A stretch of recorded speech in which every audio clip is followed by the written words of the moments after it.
माफी कितना पावरफुल शब्द है ना।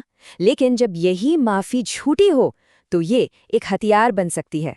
तो चलिए आज इसी कॉम्प्लिकेटेड दुनिया में उतरते हैं और समझने की कोशिश करते हैं कि एक सच्ची और झूठी माफी में आखिर फर्क क्या होता है। जब कोई माफी मांगता है तो एक राहत सी मिलनी चाहिए, है ना। पर कभी कभी ऐसा होता है कि माफी सुनने के बाद भी दिल में एक चुभन रह जाती है। ऐसा लगता है जैसे घुमा फिरा कर उंगली हम पर ही उठाई जा रही है। ये अजीब सा एहसास क्यों होता है? चलिए इसे समझते हैं। तो सवाल यही उठता है कि एक सॉरी इतना गलत क्यों महसूस हो सकता है। असल में इसी सवाल का जवाब हमारी आज की पड़ताल की बुनियाद है। हम बनावटी माफी के पीछे की साइकोलॉजी को समझेंगे और ये जानेंगे कि कैसे कुछ शब्द राहत देने की जगह हमें और भी ज्यादा कंफ्यूज कर सकते हैं। तो अब जरा सॉरी के पीछे झांक कर देखते हैं। देखिए, हर माफी का मकसद एक जैसा नहीं होता। कुछ माफियां सच में रिश्तों को जोड़ने के लिए होती हैं, पर कुछ सिर्फ बहस को खत्म करके सिचुएशन को कंट्रोल करने का एक तरीका होती हैं। आइए इसके पीछे के मनोविज्ञान को थोड़ा और गहराई से समझते हैं। ये बात समझना बहुत बहुत ज़रूरी है। कुछ माफियां घाव भरने के लिए होती ही नहीं हैं, उनका मकसद होता है कंट्रोल करना। देखिए, झूठी माफी का असली मकसद कभी भी सुलह करना नहीं होता, बल्कि अपनी जिम्मेदारी से बचना और उस झगड़े को बस तुरंत खत्म कर देना होता है। ये एक तरह का साइकोलॉजिकल गेम है जिसमें सामने वाला जीतना चाहता है, रिश्ते को बचाना नहीं। इस चीज को एक नाम दिया गया है नार्सिस्टिक डिफ्लेक्शन। ये हेरफेर करने की एक बहुत ही चालाक टेक्निक है जिसमें गलती करने वाला इंसान सारा का सारा दोष पीड़ित पर ही डाल देता है। जैसे मान लीजिए कोई लेट आया और कहने लगा, अरे मैं तो आ ही रहा था, पर तुम्हें तो हमेशा इतनी जल्दी मची रहती है। देखा, गलती उनकी थी, पर अब पूरी बहस आपके नेचर पर आ गई है। तो अब जब हम इस टेक्निक को समझ गए हैं तो चलिए आगे बढ़ते हैं और झूठी माफी की पूरी बनावट को देखते हैं। इसके 3 ऐसे छिपे हुए रेड फ्लैग्स हैं जो हमें इसे तुरंत पहचानने में मदद करेंगे।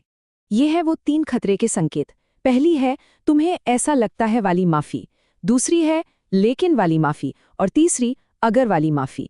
ये 3 तरह के जुमले झूठी माफी के सबसे बड़े सिग्नल हैं। इन्हें पहचानना सीखना बहुत जरूरी है ताकि कोई हमें अपने साइकोलॉजिकल जाल में न फंसा सके।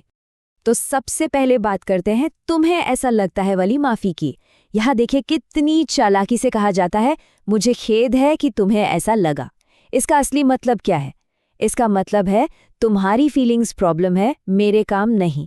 ये एक क्लासिक मैनिपुलेशन है जहां वो कहते हैं कि प्रॉब्लम उनके एक्शन में नहीं बल्कि हमारे रिएक्शन में है। अब आते हैं लेकिन वाली माफी पर। मुझे खेद है लेकिन, ये जो शब्द है ना लेकिन, ये एक बहुत बड़ा हथियार है। जैसे ही ये शब्द आता है, माफी के पहले कही गई सारी बात एकदम बेकार हो जाती है। ये साफ साफ दिखाता है कि माफी मांगने वाला अपनी गलती नहीं मान रहा बल्कि उसे जस्टिफाई करने की कोशिश कर रहा है। ये माफी नहीं, ये तो एक बहाना है। और अब तीसरा और शायद सबसे खतरनाक वाला रेड फ्लैग, अगर वाली माफी। मुझे खेद है अगर मेरे काम से तुम्हें दुख पहुंचा हो। यहाँ अगर शब्द का इस्तेमाल करके माफी मांगने वाला ये तक नहीं मान रहा कि उसने वाकई कुछ गलत किया है, वो तो इस बात पर ही सवाल उठा रहा है कि हमें दुख पहुंचा भी है या नहीं। ये माफी नहीं है, ये तो एक और इल्जाम है।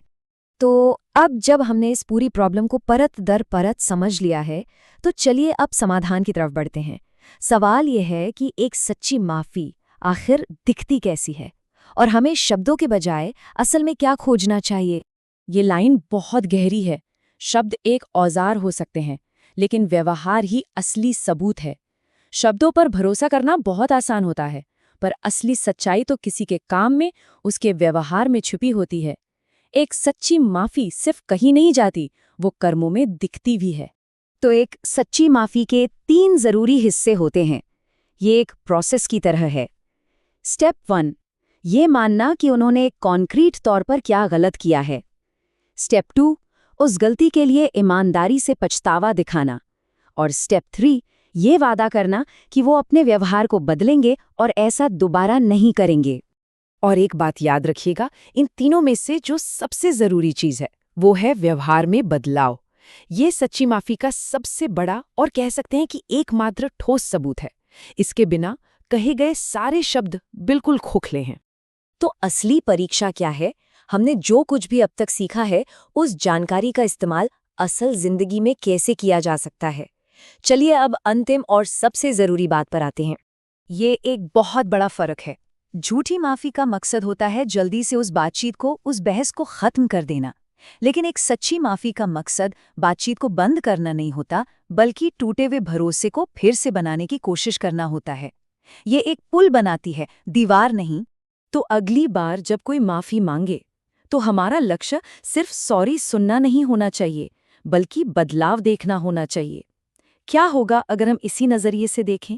सिर्फ शब्दों पर ध्यान देने के बजाय उनके एक्शन को देखें। क्या वो सच में अपनी गलती मान रहे हैं? क्या वो सच में खुद को बदलने के लिए तैयार हैं? बस यही एक सच्ची माफी की असली पहचान है।